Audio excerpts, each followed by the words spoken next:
आज 17 फरवरी 2025 के बाबा के साकार महावाक्य। बाबा कहते, मीठे बच्चे, बाप तुम्हारा मेहमान बनकर आया है तो तुम्हें आदर करना है। जैसे प्रेम से बुलाया है ऐसे आदर भी करना है, निरादर ना हो। प्रश्न है, कौन सा नशा तुम बच्चों को सदा चढ़ा रहना चाहिए? यदि नशा नहीं चढ़ता है तो क्या कहेंगे? उत्तर है, ऊंचे ते ऊंची आसामी इस पतित दुनिया में हमारा मेहमान बनकर आया है। ये नशा सदा चढ़ा रहना चाहिए, परंतु नंबरवार ये नशा चढ़ता है। कई तो बाप का बनकर भी संशय बुद्धि बन हाथ छोड़ जाते तो कहेंगे इनकी तकदीर। बाबा कहते, ओम शांति, ओम शांति 2 बारी कहना पड़े। ये तो बच्चे जानते हैं कि एक है बाबा, दूसरा है दादा, दोनों इकट्ठे हैं ना।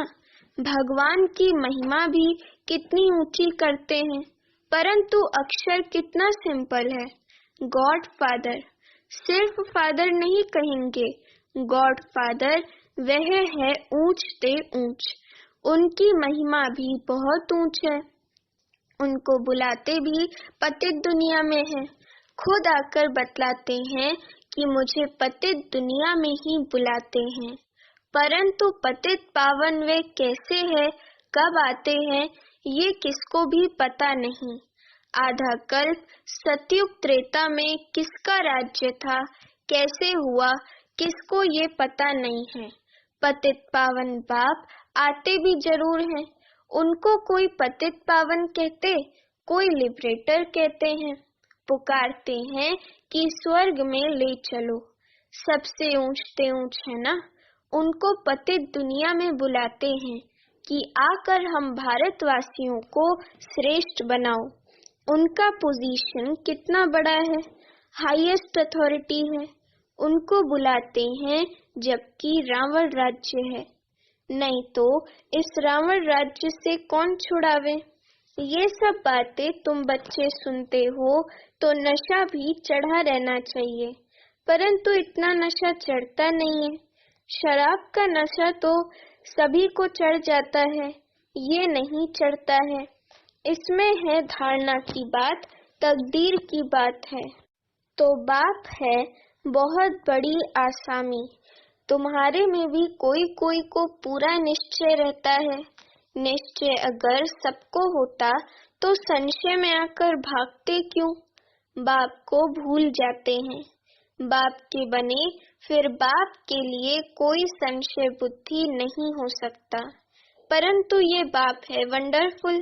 गायन भी है, आश्चर्यवत बाप को जानंती, बाबा कहंती, बज्ञान सुनंती सुनावंती, अहो माया फिर भी संशय बुद्धि बनावंती। बाप समझाते हैं, इन भक्ति मार्ग के शास्त्रों में कोई सार नहीं है। बाप कहते हैं, मुझे कोई भी जानते नहीं। तुम बच्चों में भी मुश्किल कोई ठहर सकते हैं। तुम भी फील करते हो कि वे याद स्थायी ठहरती नहीं है। हम आत्मा बिंदी हैं, बाप भी बिंदी है। वह हमारा बाप है। उनको अपना शरीर तो है नहीं।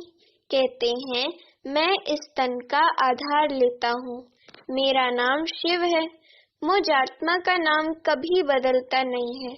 तुम्हारे शरीर के नाम बदलते हैं, शरीर पर ही नाम पड़ते हैं। शादी होती है तो नाम बदल जाता है, फिर वे नाम पक्का कर लेते हैं। तो अब आप कहते हैं, तुम ये पक्का कर लो कि हम आत्मा हैं। ये बाप ने ही परिचय दिया है कि जब जब अत्याचार और ग्लानि होती है तब मैं आता हूँ। कोई अक्षरों को भी पकड़ना नहीं है। बाप खुद कहते हैं, मुझे पत्थर भीतर में ठोक कितनी ग्लानि करते हैं। ये भी नई बात नहीं। कल्प कल्प ऐसे पतित बन और ग्लानि करते हैं, तब ही मैं आता हूँ। कल्प कल्प का मेरा पार्ट है, इसमें अदली बदली हो नहीं सकती। ड्रामा में नूंद है ना। तुमको कई कहते हैं सिर्फ भारत में ही आता है। क्या भारत ही सिर्फ स्वर्ग बनेगा? हाँ, ये तो अनादि अविनाशी पाठ हो गया ना। बाप कितना ऊंचते ऊंच है। पतितों को पावन बनाने वाला बाप कहते हैं, मुझे बुलाते ही इस पतित दुनिया में है। मैं तो सदा पावन हूँ, मुझे पावन दुनिया में बुलाना चाहिए ना, परंतु नहीं, पावन दुनिया में बुलाने की दरकार ही नहीं, पतित दुनिया में ही बुलाते हैं कि आकर पावन बनाओ। मैं कितना बड़ा मेहमान हूँ, आधा कल्प से मुझे याद करते आए हो। यहाँ कोई बड़े आदमी को बुलाएंगे, करके 1-2 वर्ष बुलाएंगे, फलाना इस वर्ष नहीं तो दूसरे वर्ष आएगा। इनको तो आधा कल्प से याद करते आए हो, इनके आने का पार्ट तो फिक्स हुआ पड़ा है, ये किसको भी पता नहीं है। बहुत ऊंचते ऊंच बाप है। मनुष्य बाप को एक ओर तो प्रेम से बुलाते हैं, दूसरी ओर महिमा में दाग लगा देते हैं। वास्तव में ये बड़े ते बड़ा गेट ऑफ ऑनर, बड़ी गेस्ट ऑफ ऑनर, बड़ी महिमा वाला मेहमान है, जिसकी ऑनर महिमा को दाग लगा दिया है। कह देते हैं वे पत्थर ठिक्कर सब में है, कितनी हाईएस्ट अथॉरिटी है। बुलाते भी बहुत प्रेम से हैं, परंतु हैं बिल्कुल बुद्धू। मैं ही आकर अपना परिचय देता हूँ कि मैं तुम्हारा फादर हूँ, मुझे गॉड फादर कहते हैं। जब सब रावण की कैद में हो जाते हैं, तभी बाप को आना होता है, क्योंकि सब हैं भक्तियाँ अथवा ब्राइड्स, सीताएं। बाप है ब्राइड ग्रूम राम। एक सीता की बात नहीं है, सब सीताओं को रावण की जेल से छुड़ाते हैं। ये है बेहद की बात, ये है पुरानी पतित दुनिया। इसका पुराना होना फिर नया होना एक्यूरेट है। ये शरीर आदि तो कोई जल्दी पुराने हो जाते, कोई जास्ती टाइम चलते हैं। ये ड्रामा में एक्यूरेट नूंधे हैं। पूरे 5000 वर्ष बाद फिर मुझे आना पड़ता है। मैं ही आकर अपना परिचय देता हूँ और सृष्टि चक्र का राज समझाता हूँ। किसको भी ना मेरी पहचान है, ना ब्रह्मा विष्णु शंकर की, ना लक्ष्मी नारायण की, ना राम सीता की पहचान है। ऊंचते ऊंच एक्टर्स ड्रामा के अंदर तो यही हैं। है तो मनुष्य की बात, कोई 8-10 भुजा वाले मनुष्य नहीं है। विष्णु को 4 भुजा क्यों दिखाते हैं? रावण के 10 शीश क्या हैं? ये भी किसको पता नहीं है। बाप ही आकर सारे वर्ल्ड के आदि मध्य अंत का नॉलेज बताते हैं। कहते हैं मैं हूँ बड़े ते बड़ा गेस्ट, परंतु गुप्त। ये भी सिर्फ तुम ही जानते हो, परंतु जानते हुए भी फिर भूल जाते हो। उनका कितना रिगार्ड रखना चाहिए, उन्हें याद करना चाहिए। आत्मा भी निराकार, परमात्मा भी निराकार, इसमें फोटो की भी बात नहीं। तुमको तो आत्मा निश्चय कर बाप को याद करना है, देह अभिमान छोड़ना है। तुम्हें सदैव अविनाशी चीज को देखना चाहिए। तुम विनाशी देह को क्यों देखते हो? देही अभिमानी बनो, इसमें ही मेहनत है। जितना याद में रहेंगे उतना कर्मातीत अवस्था को पाए ऊंच पद पाएंगे। बाप बहुत ही सहज योग अर्थात याद सिखलाते हैं। योग तो अनेक प्रकार के हैं, याद अक्षर ही यथार्थ है। परमात्मा बाप को याद करने में ही मेहनत है। कोई विरला सच बताते हैं कि हम इतना समय याद में रहा, याद करते ही नहीं है तो सुनाने में लज्जा आती है। लिखते हैं सारे दिन में 1 घंटा याद में रहे तो लज्जा आनी चाहिए ना। ऐसा बाप जिसको दिन रात याद करना चाहिए और हम सिर्फ 1 घंटा याद करते हैं, इसमें बड़ी गुप्त मेहनत है। बाप को बुलाते हैं तो दूर से आने वाला गेस्ट हुआ ना। बाप कहते हैं मैं नई दुनिया का गेस्ट नहीं बनता हूँ, आता ही पुरानी दुनिया में हूँ। नई दुनिया की स्थापना आकर करता हूँ। ये पुरानी दुनिया है, ये भी कोई यथार्थ नहीं जानते हैं। नई दुनिया की आयु ही नहीं जानते। बाप कहते हैं ये नॉलेज मैं ही आकर देता हूँ। फिर ड्रामा अनुसार ये नॉलेज गुम हो जाती है। फिर कल्प बाद ये पार्ट रिपीट होगा। मुझे बुलाते हैं, वर्ष वर्ष शिव जयंती मनाते हैं। जो होकर जाते हैं तो उनकी वर्ष वर्ष वर्षी मनाते हैं। शिव बाबा की भी 12 मास बाद जयंती मनाते हैं, परंतु कब से मनाते आए हैं ये किसको भी पता नहीं है। सिर्फ कह देते हैं कि लाखों वर्ष हुए। कलयुग की आयु ही लाखों वर्ष लिख दी है। बाप कहते हैं ये है 5000 वर्ष की बात। बरोबर इन देवताओं का भारत में राज्य था ना। तो बाप कहते हैं मैं भारत का बहुत बड़ा मेहमान हूँ। मुझे आधा कल्प से बहुत निमंत्रण देते आए हो। जब बहुत दुखी होते हो तो कहते हैं हे पतित पावन आओ। मैं आया भी हूँ पतित दुनिया में। रथ तो हमको चाहिए ना। आत्मा है अकाल मूरत, उनका ये तख्त है। बाप भी अकाल मूरत है, इस तख्त पर आकर विराजमान होते हैं। ये बड़ी रमणीक बातें हैं और कोई सुने तो चकित हो जाए। अब बाप कहते हैं बच्चे मेरी मत पर चलो। समझो शिव बाबा मत देते हैं, शिव बाबा मुरली चलाते हैं। ये कहते हैं मैं भी उनकी मुरली सुनकर बजाऊंगा। सुनाने वाला तो वह है ना। ये नंबर 1 पूज्य, सो फिर नंबर 1 पुजारी बना। अभी ये पुरुषार्थी है। बच्चों को हमेशा समझना चाहिए हमको शिव बाबा की श्रीमत मिलती है। अगर कोई उल्टी बात भी हुई तो वे सुलटी कर देंगे। ये अटूट निश्चय है तो रिस्पॉन्सिबल शिव बाबा है। ये ड्रामा में नूंद है। विघ्न तो पड़ने ही हैं, बहुत कड़े कड़े विघ्न पड़ते हैं। अपने बच्चों के भी विघ्न पड़ते हैं। तो हमेशा समझो कि शिव बाबा समझाते हैं तो याद रहेगी। कई बच्चे समझते हैं ये ब्रह्मा बाबा मत देते हैं, परंतु नहीं, शिव बाबा ही रिस्पॉन्सिबल है।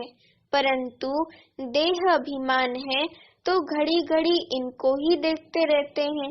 शिव बाबा कितना बड़ा मेहमान है तो भी रेलवे आदि वाले थोड़ी ही जानते हैं निराकार को कैसे पहचाने व समझें। वे तो बीमार हो न सके तो बीमारी आदि का इनका कारण बताते हैं। वे क्या जाने इनमें कौन है। तुम बच्चे भी नंबरवार जानते हो। वे सभी आत्माओं का बाप और ये फिर प्रजापिता मनुष्यों का बाप। तो ये दोनों बाप दादा कितने बड़े गेस्ट हो गए। बाप कहते हैं जो कुछ होता है ड्रामा में नोंद है। मैं भी ड्रामा के बंधन में बांधा हुआ हूँ। नोंद बिगर कुछ कर नहीं सकता हूँ। माया भी बड़ी दुष्टर है। राम और रावण दोनों का पार्ट है। ड्रामा में रावण चैतन्य होता तो कहता मैं भी ड्रामा अनुसार आता हूँ। ये दुख और सुख का खेल है। सुख है नई दुनिया में, दुख है पुरानी दुनिया में। नई दुनिया में थोड़े मनुष्य, पुरानी दुनिया में कितने ढेर मनुष्य हैं। पतित पावन बाप को ही बुलाते हैं कि आकर पावन दुनिया बनाओ, क्योंकि पावन दुनिया में बहुत सुख था, इसलिए ही कल्प कल्प पुकारते हैं। बाप सबको सुख देकर जाते हैं। अभी फिर पार्ट रिपीट होता है। दुनिया कभी खलास नहीं होती। खलास होना इम्पॉसिबल है। समुद्र भी दुनिया में ही है ना। ये 3rd फ्लोर तो है ना। कहते हैं जलमई पानी पानी हो जाता है, फिर भी पृथ्वी फ्लोर तो है ना। पानी भी तो है ना। पृथ्वी फ्लोर कोई विनाश नहीं हो सकता। जल भी इस फ्लोर में होता है। सेकंड और फर्स्ट फ्लोर, सूक्ष्म वतन और मूल वतन में तो जल होता नहीं। ये बेहद सृष्टि के 3 फ्लोर हैं, जिसको तुम बच्चों के सिवाय कोई भी नहीं जानते। ये खुशी की बात सबको खुशी से सुनानी है। जो पूरे पास होते हैं उनका ही अतीन्द्रिय सुख गाया हुआ है। जो रात दिन सर्विस पर तत्पर हैं, सर्विस ही करते रहते हैं, उन्हें बहुत खुशी होती है, उन्हें बहुत खुशी रहती है। कोई कोई ऐसे दिन भी आते हैं जो मनुष्य रात को भी जागते हैं, परंतु आत्मा थक जाती है तो सोना होता है। आत्मा के सोने से शरीर भी सो जाता है। आत्मा ना सोए तो शरीर भी ना सोए। थकती आत्मा है। आज मैं थका पड़ा हूँ, किसने कहा? आत्मा ने। तुम बच्चों को आत्म अभिमानी हो रहना है, इसमें ही मेहनत है। बाप को याद नहीं करते, देही अभिमानी नहीं रहते तो देह के संबंधी आदि याद आ जाते हैं। बाप कहते हैं तुम नंगे आए थे, फिर नंगे जाना है। ये देह के संबंध आदि भूल जाओ। इस शरीर में रहते मुझे याद करो तो सतो प्रधान बनेंगे। बाप कितनी बड़ी अथॉरिटी है, बच्चों के सिवाय कोई जानते ही नहीं। बाप कहते हैं मैं हूँ गरीब निवास, सभी साधारण हैं। पतित पावन बाप आया है, ये जान लें तो पता नहीं कितनी भीड़ हो जाए।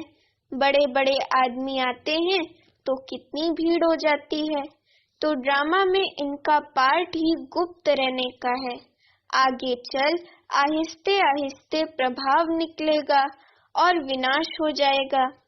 सब थोड़े मिल सकते हैं, याद करते हैं ना, तो उनको बाप का परिचय मिल जाएगा, बाकी पहुंच नहीं पाएंगे।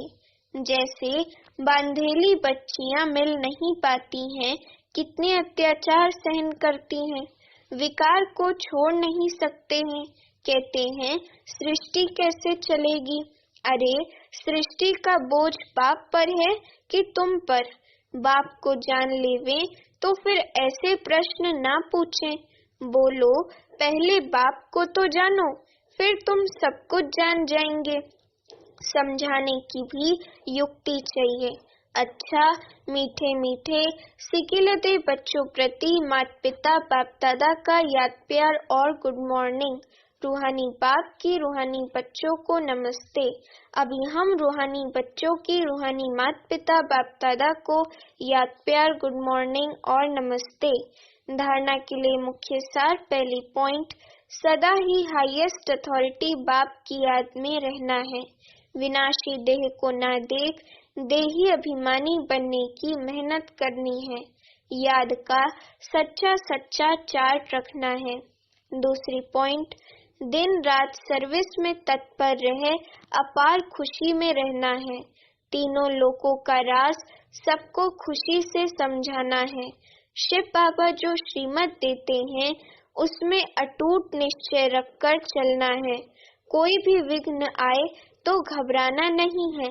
रिस्पॉन्सिबल शिव बाबा है, इसलिए संशय ना आए। वरदान, श्रेष्ठ वेला के आधार पर सर्व प्राप्तियों के अधिकार का अनुभव करने वाले पद्मा पदम भाग्यशाली भव।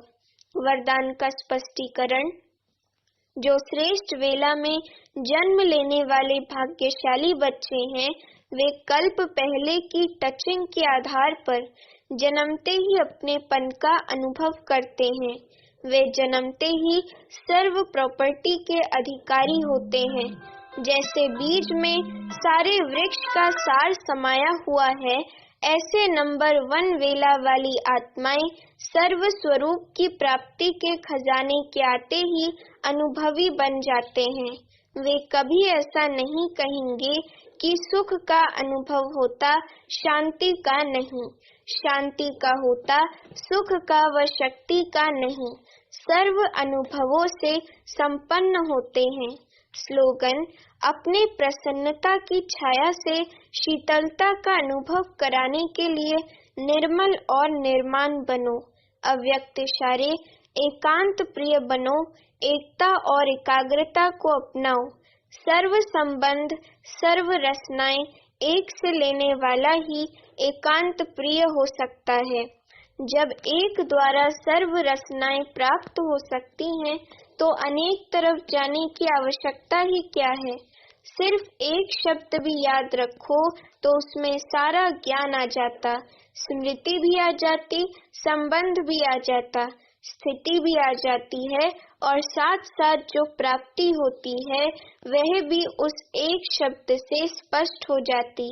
एक की याद, स्थिति, एक रस और ज्ञान भी सारा एक की याद का ही मिलता है। प्राप्ति भी जो होती है वह भी एक रस रहती है। अच्छा, ओम शांति।